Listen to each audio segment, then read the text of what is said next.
자, 오늘도 4.15 총선 예비 후보자 연속 대담 이어가겠습니다.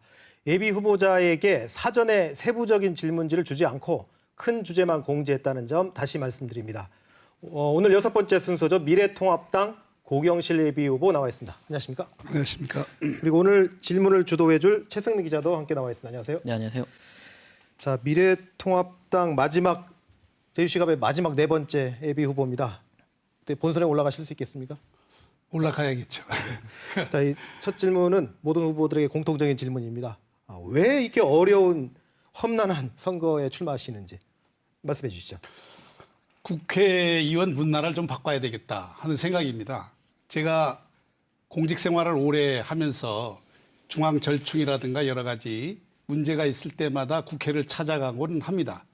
이제 그런 시대에는 좀 바꿔야 되겠다. 거꾸로 국회의원이 현장에서 답을 얻고 지역의 현안 문제를 솔선해서 풀어나가는 일나는 국회 문화, 이게 정치 불신을 없애고 시민들에게 다가가는 그런 국회의원상이 아닐까, 그런 의미에서 제가 출마를 하게 됐습니다. 알겠습니다. 이 출마의 변에 맞는 능력을 갖고 계신지 한번 시청자 여러분 직접 한번 판단해 보시죠.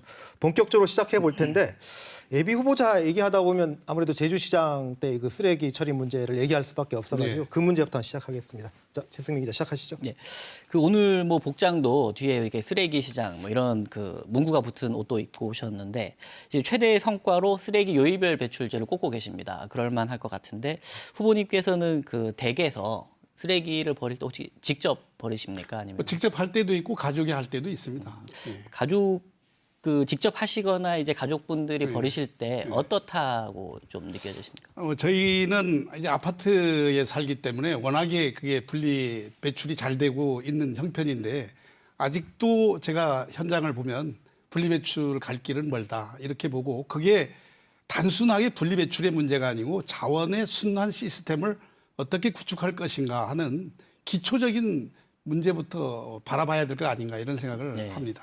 그 아파트에 아까 사신다고 말씀하셨는데 이 공동주택이면 요일별 배출제는 해당 안 되는 거 아닙니까? 그렇게 하면은 봉계동에 있는 소각장이 문제가 생깁니다. 요일별로 이걸 지켜줘야만 적정량이 그 소각장이라든가 매립장으로 가기 때문에 기다리는 차가 없어지는 거죠. 그렇지 않고 한꺼번에 가게 되면 그게 밀리게 되고 5시간, 3시간 기다리는 그 시간과 기회 비용을 다 낭비하게 되는 겁니다. 저도 아파트에 살고 있어서 알고 있는데 이 아파트 같은 경우 물론 그 규모에 따라 다르겠지만 이제 그 요일별 배출제가 아닌 이제 그 매일도 배출할 수 있는 시스템이거든요. 그러니까 그거는 뭐 편의 위주로 그렇게 하고 있는데 우리가 생활 습관을 그렇게 들여야 된다는 겁니다. 그게 자원순환과 내가 하고 있는 쓰레기 버리는 거하고 어떤 연관관계가 있는가를 조금 더 깊게 들여다볼 필요가 있다 하는 생각을 하고. 알겠습니다. 지금 이 제도가 시행된 지 지금 한 3년 이렇게 되고 있는데 어떻습니까? 지금 주민들이 아직도 좀 불편하다 이렇게 얘기하시는 분들이 아직도 계세요. 여기에 대해서는 어떻게 생각하세요? 저는 그때 당시에도 참 아쉽다고 생각하는데 우리 뭐 공무원이라든가 정치권에 있는 분들은 모두 반성이 필요하다. 기초시설, 수용시설이 넘쳐나는데 그거에 대해서는 미리미리 대비를 못했기 때문에 시민들의 불편이 굉장히 가중될 수밖에 없었다는 겁니다. 그래서 제가 이게 우리가 조금만 위에 있는 분들이 좀 생각을 깊게 해서 뭐 하수종말 처리장이라든가 쓰레기 매립장이라든가 이런 게 미리미리 확보가 돼서 관광객과 불어나는 증가세와 기초 환경시설이 골고루 갖춰진다면 시민들 불편도 없애면서 이러한 캠페인이 굉장히 자리 잡을 수 있었는데 그러지 못한 측면들이 굉장히 아쉽다. 이렇게 저는 생각을 하고 있고 아직도 갈 길이 멀다. 저는 이렇게 봅니다. 아까 위에 분들 지적을 하셨는데 저도 위에뿐입니다. 위에뿐 아닌가요? 저도 네. 위에뿐인데 네. 그래서 제가 이게 정치권으로 가야 되겠다는 생각을 하게 되는 겁니다. 네, 아까 말씀하실 때 이제 기초 환경 시설을 말씀하셔서 거기에 대해서 좀 질문을 드려볼게요. 그 후보님께서 이제 민생 공약으로 주장을 하시는 게 기초 환경 시설 현대화하겠다 이렇게 말씀을 하셨는데 이 도두 하수 처리장의 경우 3,800억을 들여서 그 개선을 하고 있지 않습니까? 그런데 지금 제주도에서는 이제 국비가 이제 2,000억 원 가까이 확보가 된 상황인데 후보자님께서는 그 공약 발표하실 때 이 부분을 좀 보완해야 된다. 이렇게 좀 지적을 하셨어요. 어떤 점 때문에 그렇게 물 문제인데 그게 지금 저희들이 도도 하수 종말 처리장에서 아무리 안전하게 물을 바닷물로 보낸다고 하더라도 그 알갱이가 바다에 누적되고 바다 오염을 자초할 수밖에 없다. 그래서 저는 유럽이라든가 선진국이 선택하고 있는 중수도 개념을 도입해서 나가는 것이 더 바람직하지 않냐 이런 생각을 하거든요. 제가 국회의원이 돼서 국회에서 국비를 확보할 수만 있다면 이런 부분이 좀 더 보완돼서 정말로 제주에서 물 문제가 지금 바다 환경이 굉장히 오염되고 있고 밑에서 문제가 생기고 있는데도 불구하고 겉으로 안 보이니까 우리는 그냥 안심하고 지내는 거 아닌가 하는 생각을 저는 해보고 있거든요. 그래서 이런 문제의 개선이 굉장히 시급하다. 네. 그렇게 봅니다. 그러면은 그 뭐 중수도 얘기도 이제 여쭤볼 예정인데 그 앞서서 그렇다면 지금 현재 제주도정에서 추진하고 있는 그 도주 하수처리 시설 현대화 사업은 좀 잘못됐다라고 보십니까? 그렇게 잘못됐다고 보이는 게 아니고 그런 지금 하고 있는 현대화에다가 이런 부분이 좀 더 보완되면 좋겠다 하는 거고 제가 강조하고 있는 것은 국비를 주겠다 해서 20년 뭐 10년 이렇게 걸리면 안 된다. 이거는 빠르게 진행돼서 5년 이내에 모든 공사가 끝날 수 있도록 국비 확보가 되지 않으면 안 되기 때문에 이거는 내가 하고 있는 일이다. 내가 주인이다 하는 의식을 가지고 국비 확보에 나서야 된다는 겁니다. 예. 그러면 그 중수도 시설 여쭤볼게요. 지금 도두 하수 처리장 시설에 대한 그 답변을 하시면서 중수도 시설 말씀하셨는데 그러면 하수 처리 시설에 중수도 시설 같이 보완하겠다 이 말씀이신가요? 그러시죠. 그렇게 되면 우리가 가뭄 시절에 뭐 가로수에 물을 준다든가 농지에 뭐 물을 댄다든가 이런 부분들이 중수도의 물을 활용할 수 있다면 우리 자원을 굉장히 아끼면서 더 선진국형 물 관리 시스템이 정착될 것이다. 저는 그렇게 바라보고 있습니다. 그러면은 그 일반 뭐 대규모 개발 사업장이라든지 이런 부분도 중수도를 설치하지 않습니까? 그게 대규모 개발 사업 이번에 그 뭐 드림타워라든가 네, 여러 가지 있는데 그게 바로 도두 하수 종말 처리장으로 흘러오고 그게 바다로 나가는 시스템이지 않습니까? 여기서 도두에서 한번 걸러지고 다시 한번 중수도로 걸러지고 그래서 바다로 가든 땅에서 정화가 되든 이렇게 해야만 물 문제가 최대한 안전성이 있게 관리될 수 있다. 이렇게 저는 진단하고 있습니다. 알겠습니다. 그 같은 그 맥락에서 그 민생공약 발표하실 때 원림의 쓰레기 매립장하고 판프 하수처리장도 그 시설 개선 부분을 언급을 하셨어요. 이 시설 개선은 결국 용량 증대로 이어질 수 있는데 그렇게 되면 또 주민들의 반발이 만만치 않을 것 같은데 어떻게 보십니까? 그런데 저는 그 독일의 프라이부르크라는 도시를 가보면서 느끼는 건데 우리는 화산 섬입니다. 쓰레기를 묻어놓고 500년, 1000년 가면 반드시 이게 지하수로 연결될 수밖에 없는 거거든요. 그래서 이 매립된 쓰레기 매립장에 대해서도 재진단이 필요하다 이런 겁니다. 그래서 필요하면 이게 다시 재분류되고 그래서 정리가 되지 않으면 이 쓰레기 매립된 현상만으로도 저희는 뭐 암덩어리를 안고 살아가는 것과 같은 환경 문제에 직면하게 될 거다. 그런 측면을 우리가 좀 더 깊이 들여다보고 개선해 나가겠다 하는 게 저희 소신입니다. 알겠습니다. 한번 기대해 보겠습니다. 네. 자, 다음 공약으로 넘어가 보죠. 이 공약도 참 뜨거운 공약인데 또 내놓으셨네요. 그 한라산 케이블카 재설치 문제인데 최성 기자 한번 질문해 보실까요? 네. 이 한라산 케이블카 같은 경우에는 그 제주도에서 일단 부정적인 입장을 내면서 사실상 제주에서는 논의가 끝난 상황입니다. 그런데 굳이 지금 한라산 그 탐방 예약제까지 시행하면서 보호하겠다고 하는데 한라산 케이블카 설치 공약으로 내놓으신 이유가 있다면? 찬반 논란이 뭐 있을 수 있는 문제거든요. 그런데 지금 등산로를 새로 GPS를 가지고 계속 한라산 뭐 둘레길, 올레길 이렇게 만들면서 탐방로를 계속 만들고 있어요. 이렇게 되면 한라산이 황폐화가 더 가속화될 수밖에 없다. 이렇게 저는 봅니다. 과연 스위스라든가 환경 선진국들이 이 케이블카를 설치해서 보호하는 환경을 보호하고 있는 이런 나라들도 얼마든지 저는 찾아볼 수 있습니다. 그래서 이런 문제에 대해서 저는 과학적으로 환경적으로 재검토를 주장하고 있는 겁니다. 다시 한번 살펴보자. 과연 이대로 100년, 1000년을 우리가 한라산을 그냥 둘 것이냐 아니면 케이블카와 같은 등산로의 일부만을 활용할 수 있는 방법을 선택할 것이냐 하는 문제는 다시 심각하게 재분석되고 검토돼야 된다 예. 하는 주장을 하는 겁니다. 그 후보님 말씀대로라면 환경 보전을 위해서도 필요한 측면이 있다. 그렇습니다. 이렇게 예. 들리거든요. 예. 근데 필연적으로 이거는 또 제주 사회에서 찬반 갈등이 발생할 수밖에 없는 그 사안이라고 생각이 되는데 이렇게 되면 어떻게 좀 저는 이 부분에 대해서는 뭐 중앙부처의 환경부라든가 여기서 국책연구소에서 충분히 다시 한번 연구를 해볼 필요가 있다. 그리고 365일 관찰 프로그램을 운영할 필요가 있다. 이렇게 보거든요. 그런 문제와 외국의 사례를 충분히 비교 검토를 해보면서 어느 쪽이 더 환경을 보호할 수 있는지에 대한 과학적 검증을 거친 다음에 도민 공감대를 만들어갈 필요가 있다 하는 생각을 합니다.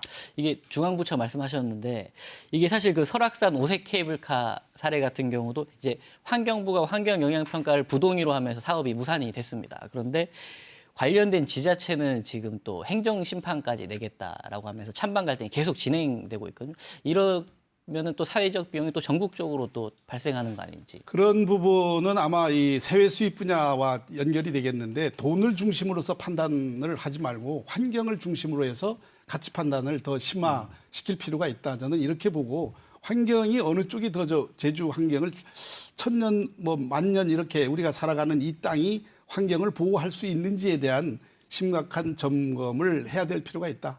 이렇게 그런 관점에서 저는 이 부분을 얘기하고 있는 것입니다. 예. 저는 그 예비 후보들이 각종 공약을 내놓는 건 참 좋은데 문제는 이 한라산 케이블카 문제는 뭐 제주 도지사, 그 자치단체장의 몫이지 국회의원이 몫일까 이런 생각도 들거든요.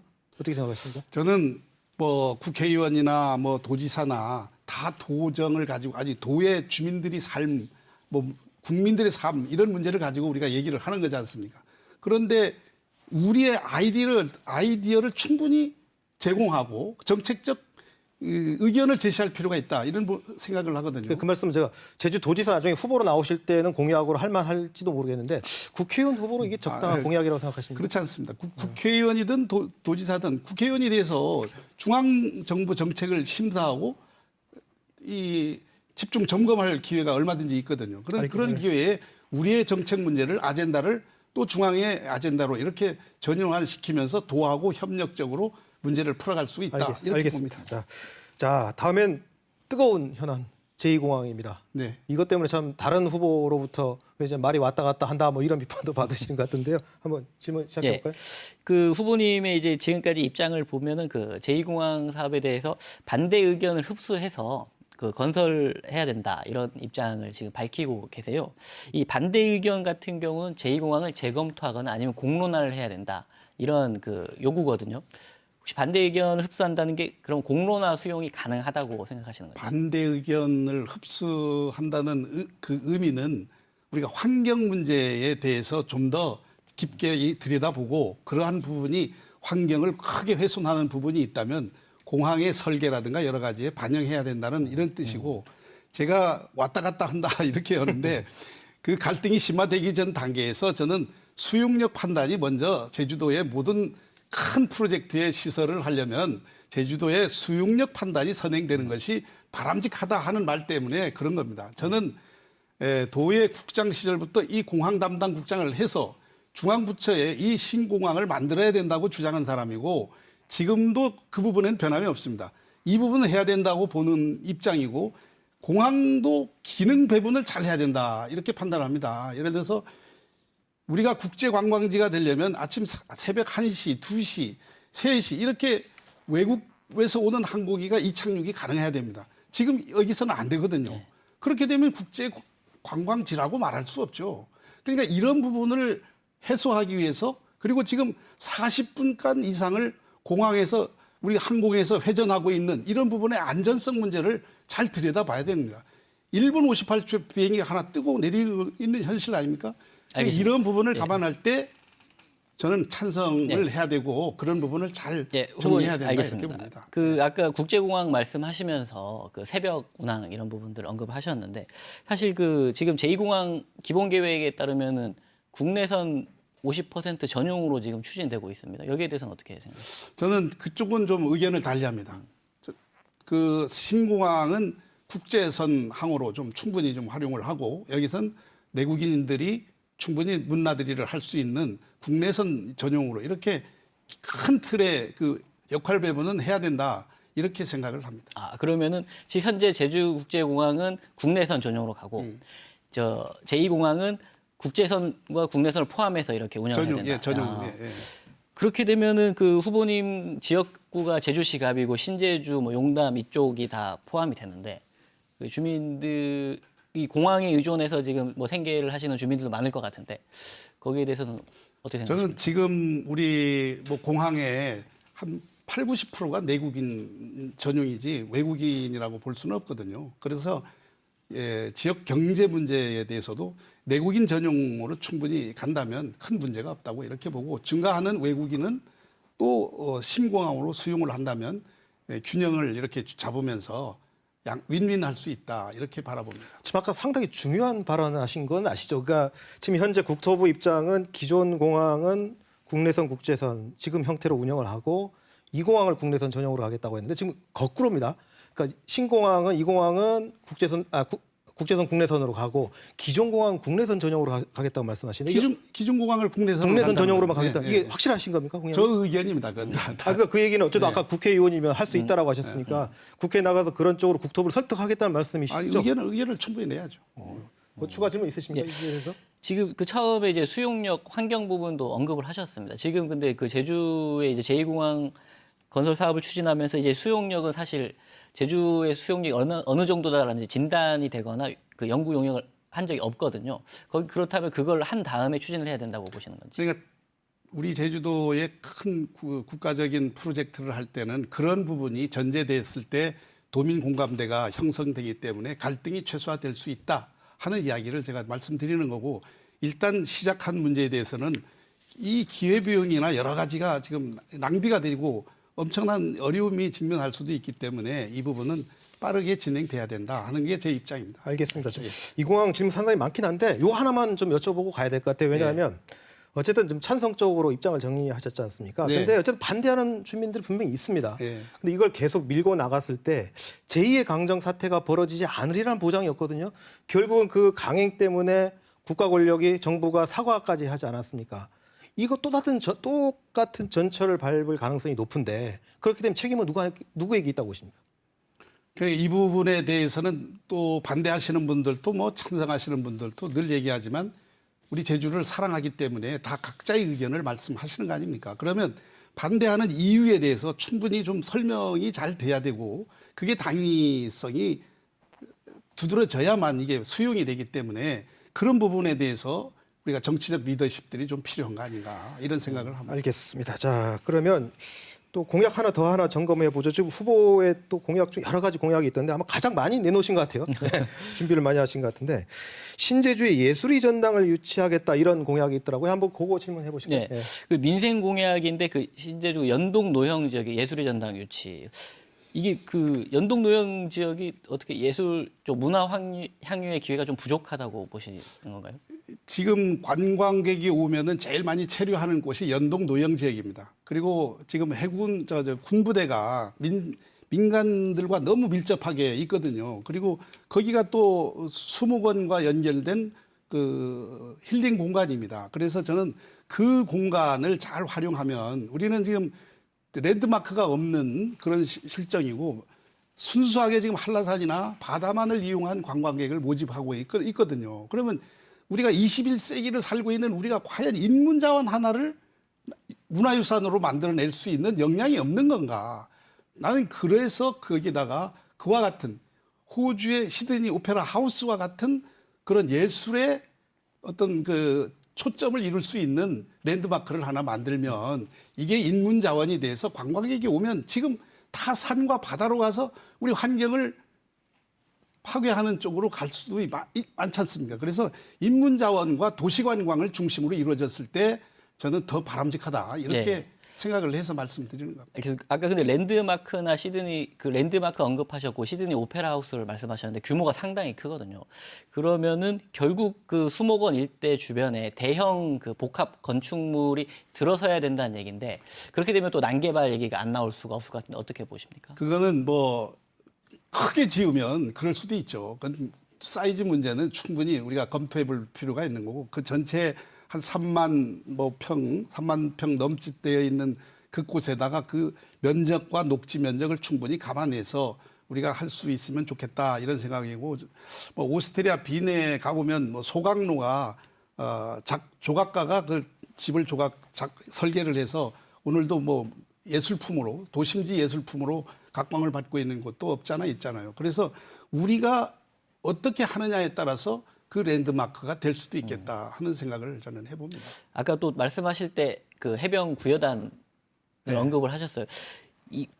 이게 들어서기 위해서는 이게 이전을 지금 전제로 하고 말씀하시는 거죠. 그러면은 그 이전이라는 게 사실 군기지 이전 그것 때문에 국회의원이 좀 돼야 되겠다는 생각입니다. 그게 되면 국방부를 찾아가서 이 부분에 대해서 충분히 논의를 할 필요 있고 도지사와 국방부 사이에서 가교 역할을 하면서 우리가 또 다른 대체 부지를 내놓을 수 있고 이걸 옮길 수 있다면 시민들 가까이에 있는 곳에 정말 우리가 시민들이 문화예술을 향유할 수 있는 좋은 예술의 공간을 만들 수 있지 않겠는가. 알겠습니다. 요 관련해서 한 가지만 좀 질문을 드릴게요. 무슨 말씀이냐면 아까 그 랜드마크 말씀하시고 관광객 유치 뭐 이런 말씀하시는데 자 지금까지 제주도가 관광 도시라는 이유로 너무 관광객 위주의 정책을 펴는 게 아니냐. 결국 제주도에 사는 주민들의 삶의 질이 가장 최우선으로 정책 우선순위가 바뀌어야 되지 않겠냐라는 반론도 있을 수 있습니다. 그러니까 오히려 문화시설이 부족한 건 은면 지역이기 때문에 뭐 이렇게 대도시 지역보다 도심 지역보다 읍면 지역에 그런 걸 설치해야 되는 거 아니냐라는 반론도 있을 수 있거든요. 어떻게 생각하십니까? 좋은 생각입니다. 하여튼 그런데 윈윈해야 되겠죠. 제주가 어차피 85%가 관광 서비스 산업을 우리가 주 산업으로 갖고 있기 때문에 이 산업에 대해서도 결코 무시할 수가 없습니다. 경제적으로 무너지면 아무리 우리 쾌적한 뭐 어쩌고 저쩌고 해도 사람 삶이 어려워질 것 아니겠습니까? 알겠습니다. 그래서 저는 그러한 부분들이 복합적으로 적용될 만한 곳 그런 곳을 선택해야 된다 이렇게 봅니다. 자, 더 시간 드리고 싶습니다만 좀 마감해야 될 시간이거든요. 마지막으로 유권자와 도민들에게 한 말씀 하시죠. 네, 도민 여러분 지금 코로나로 해서 굉장히 힘들어하고 있습니다. 이때에 나와서 뭐 정치가 이러니 저러니 하는 것 자체가 좀 말이 하기가 좀 어렵습니다만은 그러나 우리가 가야 될 길은 가야 되고 지금만 볼 게 아니고 미래를 봐야 됩니다. 그리고 일머리를 아는 일꾼이 있어야 어떤 현안 하나라도 좀 제대로 해결할 것이 아닌가 하는 생각을 합니다. 제가 해보겠습니다. 알겠습니다. 자, 오늘 본선에서 꼭 볼 수 있었으면 좋겠습니다. 미래통합당 고경실 예비후보 감사드립니다. 감사합니다. 최승민 기자도 수고했습니다. 자, 내일은 정의당 고병수 예비후보와 대담 이어가겠습니다.